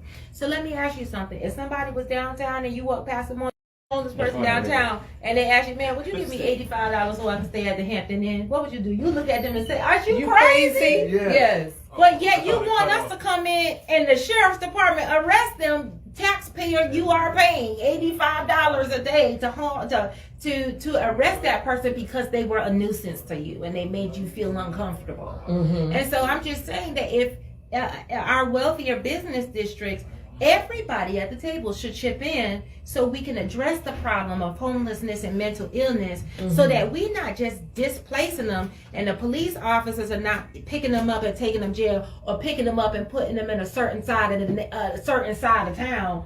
South side. Certain side of town. South where side. they can be unseen and untreated and still have the same issues. You don't do that. You treat the root cause. And so if you got that money and you got that business and you into tourism and hotels and stuff like that, the same way these people gotta pay impact fees for the damage that they do to the infrastructure when they build buildings and all of that. If you're doing business in Savannah and you're a part of the tourism and the hotel industry, you should be required to pay something toward the elimination of homelessness and blight in the downtown areas because you cannot claim the benefit but not want to bear the burden. Right. Come on. And so that's all I'm gonna say. That's all I'm gonna say about that. I deal with crime. I'm a DA and I deal with crime. Okay.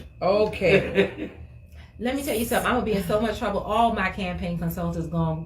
No, you're not. No, you're not. Because if they're gone, that means they weren't true. They weren't with you from the beginning. Tonight, But you just filled my heart with joy. it may. When I talk to you, read in the comments. when I talk to you, a lot of people loving on when you. I talk to you originally, I was mad because for me it was the righteous indignation, right? You who have done nothing for 20 years. I gave you the one thing that Meg didn't think you was good enough to get. Come on, somebody. A I supervisor gave you the one position. thing that no other DA thought you was good enough to get. And this what you do? You do nothing for 2 years and now all of a sudden you want to run against me when you ain't never had an original idea of your own in the 20 years. Well, that's you've been normally there. how it go. But hold on. Because that was my flesh and that was my emotion. When I came in here this evening, my goal always is to glorify God, but to speak my truth with clarity. You did. Because if I allow this moment to pass, the voters might misunderstand. They might say, "Oh, I don't need to go. It's just I'm only voting for the DA." Sweetie, you're not voting for me. You voted for you. That's right. You voted for your children. Yes, and your that's children's right. children. That's You're voting for right. the community you want to see tomorrow. You're not just voting for me. That's You voting right. for you. So what do you want in your leader? That's it. That's it. And you know what the thing is? In this present moment, because I'm always hearing the Spirit of God in my ear and feeling the Spirit of God in my heart.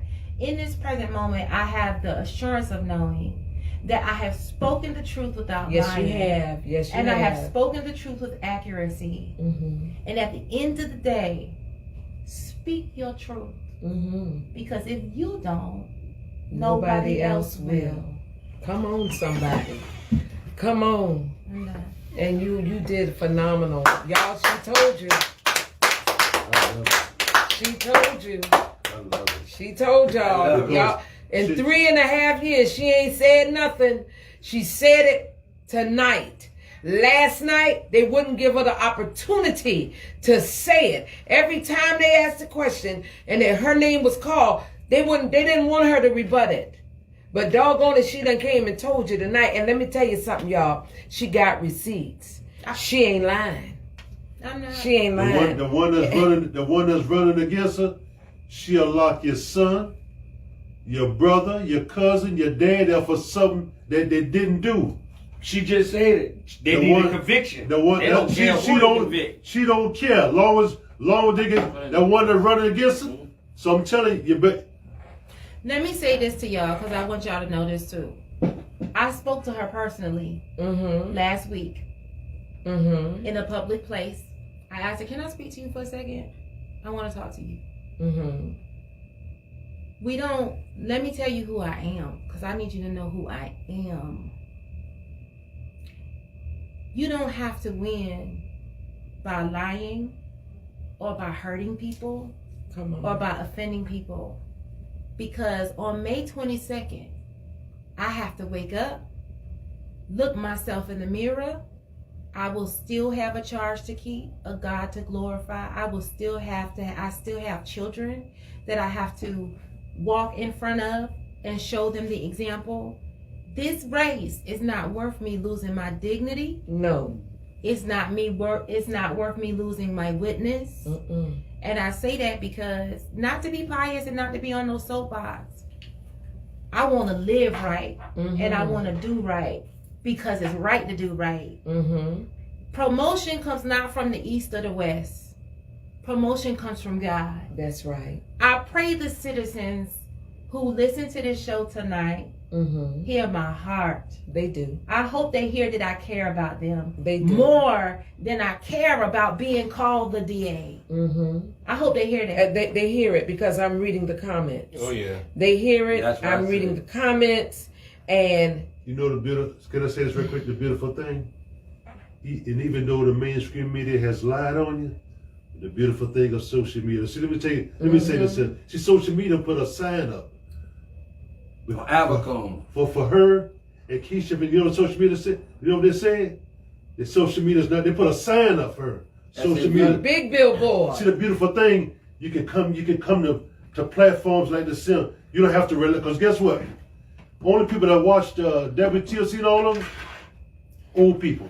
And I can say this like my mom. She's 84 years old.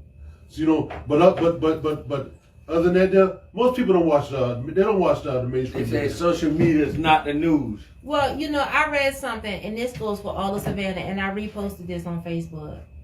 It says, don't, a person who, I'm not going to do it justice, and I can't find my phone, but the gist of it is, don't be the type of person that hates somebody else that you don't even know because somebody told you to hate them. Come on now. Come on. That's ignorant. That's Can I- it. can And I- so, Oh, I'm sorry. so what I want to say is, you cannot believe everything that you hear. I said it all the time. Every time you allow me to come on this show, I will go where I am sent. If you want to know what I believe, like what I said on tonight, just ask me. There you go. I love to come and talk to you. But we have a lot of that in the streets. We got a lot of that in politics. Oh, I don't like so-and-so because, you know, this is not about clicks. If that's what you do in politics, you worse than Bloods and Crips. Come on now. Come on now. If that's what you do in Absolutely. politics, then you worse than Bloods and Crips. If you won't talk to somebody who is a leader in this city or this county for the good of the people, let me tell you something. I have had to learn to sit at tables with people that make my blood boil. And I'm disgusted. But if it means that that's what it takes to get the job done, I know that this is not about me. It's about the people. Speak that truth. And if That's you right. sit up on your resources and don't share your resources and can't even have a civil conversation with another elected official because with the DA because your best friend got a problem with the DA when I've showed you nothing but kindness and I have supported you. That's And so let me ignorant. tell you something. Not only is it ignorant, it's going on in politics. This is not high school. People's lives hang in the balance. And part of the reason I'm talking to y'all so frankly tonight is because I have gained nothing from being silent for 3.5 years. Fact. After 3.5 years, I have been nothing but nice and courteous to you when you turned your back on me. And because that's my call. I've been nothing but nice to you. I've gained nothing from being silent. Nothing.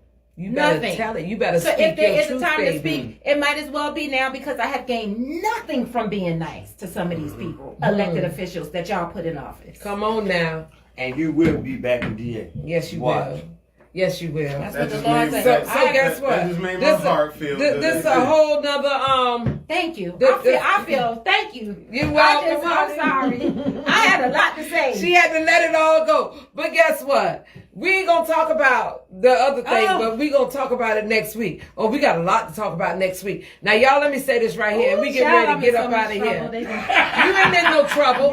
You ain't in no trouble. Tell them to come talk to me. I'll tell them a thing or two. so much I'll tell them just like I told them last night. so much For these pole buck, step and fetch it individuals that's elected. I do want to say this though. Now you gonna let me talk? I'm sorry, Are you baby. gonna let me talk? It's your show. Don't- For these step and fetch it pole buck individual, them kind of people right there, you need to stop. You really need to stop. Yeah, I talked about some folk last night, and I pray to God. I pray to God that the persons that I said it around go back and tell them what I said. Because I mean every goddamn word of it. Now, see here, I'm a work in progress. God help me with this right here. But doggone, sometimes you need to say what needs to be said. The truth is the Because enough is enough. Black man, black woman that's elected, and you doing that dirty mess that you doing, you better stop it. Because all skin folks ain't kin folks. He sit high and he look low. And he see what you're doing. But run up on me, because I got something for you. I promise you. Now, wait a minute. God, I promise you. I just Not want to say, violent. here's what I understand. I'm not violent. No, she's not I'm violent. not violent. But- I'm going to but just that's tell her them like it position. is. That's her position. Let me tell you what my position is. My position is that we wrestle not against flesh and blood. No, but not at against all. principalities and spiritual wickedness in high places. I feel very bad for you that you are so beholden to the past and and the people that you made backdoor deals with that you can't even speak. You're not a free agent and you can't even speak for yourself. If you wanted to speak to me and be nice to me, you couldn't. You couldn't. So I'm gonna pray for you that God break that stronghold over your life. Come on now. And that you begin to develop an awareness that you have a platform for a reason. And woe unto him or her who doesn't use his platform or her platform for the right reason. That's all I'm going to say, because that's the same standard that I'm held to. That's right. So I ain't got no beef with people because I know what's going on, but it has happening. So y'all better wake up. that's my position. That's all I'm going to say. And Now, my one name more is thing. Shalena Cook Jones, And and I she endorse is. this message. And look at, and I endorse her. I endorse the district attorney. That's the truth. I endorse the district attorney. That's the truth. And y'all know, if I tell you she right, It's the truth. y'all better believe it. It's the truth. Like Reverend Small say, if I tell you something, you better, if I tell you a puppy can pull a goddamn freight train, you better hook that train to that puppy. Because I'm telling you what God loving, that's the truth. She is the truth. She is the truth. And we need her. We need her. Anybody else? Y'all, I'm telling you, we ain't going to do nothing but revert back to what it was before she got there. And in order for us to grow, that old system, baby, we got to let it go. This is a new system. And this is what we have to go with right now. With that being said, y'all, what my eyes see and my ears hear determine what come out of this mouth, babies. No longer raising hell, but raising awareness. Yes. I love y'all. God bless you. You better make sure Shalena Cook Jones gets back in that seat for the district attorney. Thank you. Y'all hear me? And another thing too, y'all been seeing the news talking about the roads and the infrastructure and all of that mess and how everything is just bad and we need money. They're gonna come at you with a T-splosh. They're gonna come at you with a T-splosh. But let me tell you this right here, and y'all listen and listen good. You better be tired of taxing yourself. The federal government has sent so much money down here to this county for infrastructure. I'm talking, we just got a brick grant for $30 million from the federal government. The money is here. You don't need to do T-splosh. First of all, let me say this right here. They talking about West Chatham, how bad it's needed and all this good stuff, all over the news today. But doggone it, I'd be darned if I want to pay into taxation in my neighborhood or my street or my community ain't getting nothing. Y'all better think before you your vote. All right, with that being said, what my eyes see and my ears hear determine what come out of this mouth. Look, no longer raising hell, but awareness. She made you aware tonight. I love y'all. God bless you. Peace out. No, that's peace.